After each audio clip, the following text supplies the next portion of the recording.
Halo semuanya, perkenalkan, nama saya Tri Verlimato. Saya merupakan mahasiswa dari Universitas Seza Saintika, Prodi Sarjana Terapan Manajemen Informasi Kesehatan. Kali ini saya tidak sendirian loh, saya juga didampingi oleh beberapa narasumber, yaitu dari rekan saya, yang mana kita akan berbagi pengetahuan dan pengalaman tentang monitoring dan evaluasi pelaksanaan program kesehatan. Ini mari kita persilahkan kepada rekan-rekan saya untuk memasuki ruangan podcast ini.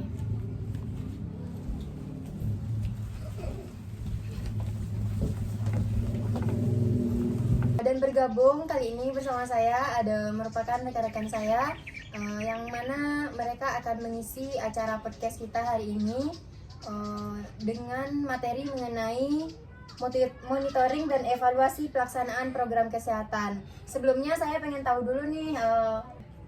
Baiklah, sebelumnya perkenalkan saya Celia Melia. Halo guys, saya Widya Billy Alfa. Dan saya Sabina Guzainova. Saya Dwi Handayani. Saya Neni Devaliza. Halo semuanya. Hai. Sebelum masuk kepada materi yang akan kita bahas, sebelumnya kita harus tahu dulu nih apa itu monitoring dan evaluasi dari program kesehatan. Saya akan bertanya kepada Widya. Menurut Widya, apa sih itu monitoring dan evaluasi kesehatan? Menurut saya monitoring itu lebih fokus pada proses acara tersebut atau proses rencananya. Sedangkan evaluasi itu tuh lebih fokus pada hasil dan dampak dari rencana itu. Kayak penilaiannya gimana, hasilnya sesuai tidak atau gimana itu. Terima kasih Widya. Dari penjelasan Widya tadi, apa itu monitoring dan evaluasi pelaksanaan program kesehatan? Mungkin kami di sini akan membahas mengenai batasan dari monitoring dan evaluasi. Menurut Widya sendiri, apa sih itu batasan monitoring dan evaluasi? Mungkin menurut saya batasan monitoring dan evaluasi itu banyak ya, Mas ya. Itu tuh menurut saya ada sumber daya yang terbatas seperti anggaran, waktu dan tenaga ahli kesehatan tersebut terbatas.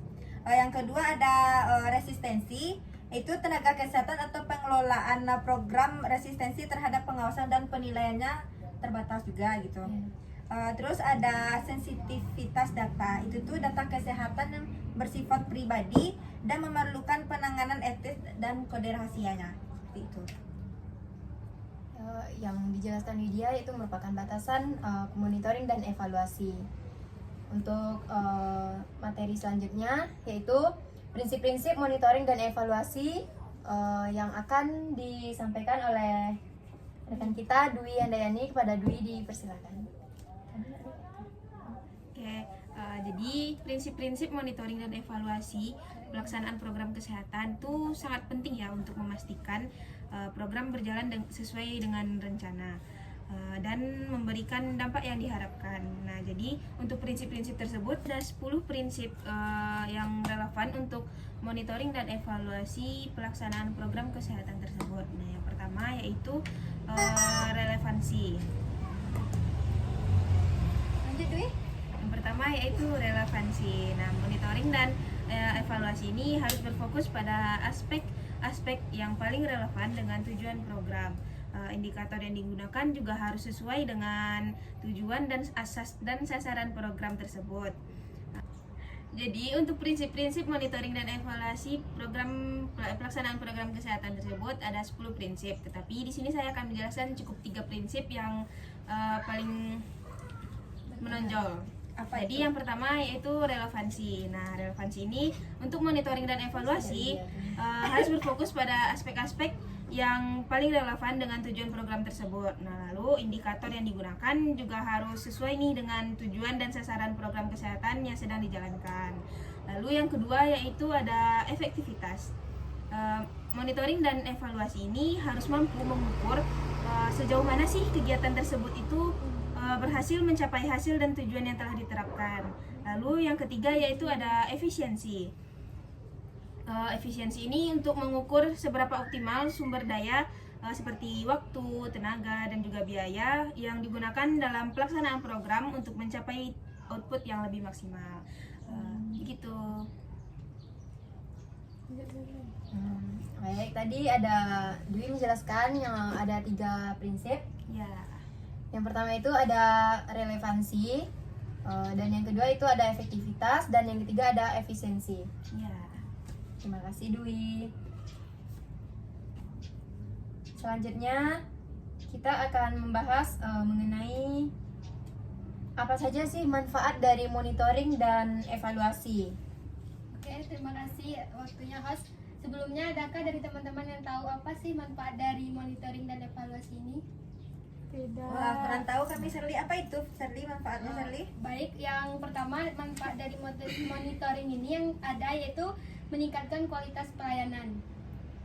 Monitoring membantu dalam meningkatkan kualitas pelayanan kesehatan dengan memantau kegiatan dan hasil. Selanjutnya yang kedua yaitu manfaat dari monitoring yang kedua yaitu mengidentifikasi masalah. Yaitu monitoring berfungsi dalam mengidentifikasi masalah yang terjadi dalam program kesehatan. Yang ketiga yaitu mengoptimalkan sumber daya. Monitoring membantu mengoptimalkan sumber daya kesehatan. Dan yang terakhir yaitu meningkatkan keselamatan pasien. Oke, selanjutnya manfaat dari evaluasi. Yang pertama yaitu mengukur efektivitas. Evaluasi membantu mengukur efektivitas program kesehatan dan intervensi kesehatan. Selanjutnya yang kedua mengidentifikasi kekurangan. Evaluasi membantu mengidentifikasi kekurangan dan kelemahan dalam program kesehatan ini. Yang ketiga yaitu mengoptimalkan program kesehatan. Dengan adanya evaluasi dapat membantu mengoptimalkan program kesehatan dengan memberikan rekomendasi dan perbaikan. Dan yang terakhir yaitu mengukur dampak dalam program kesehatan. Baik, Shirley, terima kasih. Tadi terdapat ada 3 manfaat dari monitoring dan ada beberapa dari manfaat dari evaluasi yang sudah dijelaskan oleh Shirley tadi. Nah, yang selanjutnya yaitu proses dari monitoring dan evaluasi yang akan dijelaskan oleh rekan kita yaitu Sabina. Kepada Sabina dipersilakan.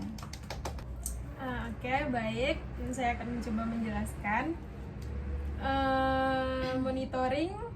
proses monitoring yang melibatkan pengumpulan data secara rutin untuk mengawasi pelaksanaan program kesehatan. Ada beberapa contoh. Yang pertama yaitu dengan memantau perkembangan pasien. Yang keduanya efektivitas intervensi pada pasien. Dan yang ketiga kepatuhan terhadap protokol kesehatan yang ada di rumah sakit. Yang bertujuan untuk mengidentifikasi masalah dan hambatan. Oke, baik. Yang bagian evaluasinya yaitu dengan melakukan setelah fase monitoring yang bertujuan untuk menilai pencapaian tujuan program kesehatan. Terima kasih Sabina karena telah menjelaskan proses dari monitoring dan evaluasi. Baiklah, pada poin bagaimana sih cara mendapatkan data monitoring dan evaluasi, saya akan menjelaskan sendiri dari mana cara mendapatkannya. Yang pertama itu ada sumber data, itu ada data primer, yaitu dikumpulkan langsung dari lapangan melalui observasi, wawancara, dan kuesioner. Yang kedua itu ada data sekunder, itu dikumpulkan dari sumber yang sudah ada seperti laporan, database, dan dokumen. Nah, bagaimana sih cara metode dari pengumpulan data ini? Yang pertama itu ada observasi, yaitu mengamati kegiatan atau proses secara langsung. Yang kedua ada wawancara, yaitu mengumpulkan data melalui wawancara dengan responden. Yang ketiga itu ada kuesioner, yaitu mengumpulkan data melalui kuesioner yang diisi oleh responden. Dan yang terakhir ada analisis dokumen, yaitu menganalisis dokumen yang relevan dengan program atau kegiatan. Mungkin hanya itu yang dapat saya sampaikan. Dan yang terakhir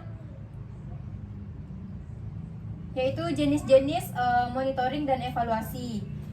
Pada poin ini yang akan dijelaskan oleh rekan kita Naini Devaliza. Kepada Naini dipersilakan. Baik, terima kasih host. Jenis-jenis monitoring itu dan jenis-jenis evaluasi itu berbeda. Ada tiga tahap jenis-jenis monitoring itu. Yang pertama ada proses atau memantau kegiatan dan proses yang berlangsung. Yang kedua, monitoring hasil, memantau hasil atau output dari kegiatan. Yang ketiga, monitoring dampak. Monitoring dampak itu memantau dampak atau efek dari kegiatan tersebut.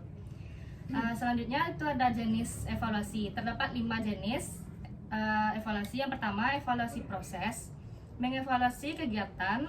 Yang kedua, evaluasi hasil, mengevaluasi hasil dan output. Yang ketiga, evaluasi dampak. Terima kasih kepada rekan-rekan karena telah menyempatkan hadir pada podcast kali ini. Semoga apa yang disampaikan bermanfaat bagi kita semua dan para audiens yang ada di luar sana. Tentunya bermanfaat bagi banyak orang. Semoga informasi yang kami bagikan hari ini bermanfaat bagi kalian semua. Stay tune untuk episode selanjutnya. Bye.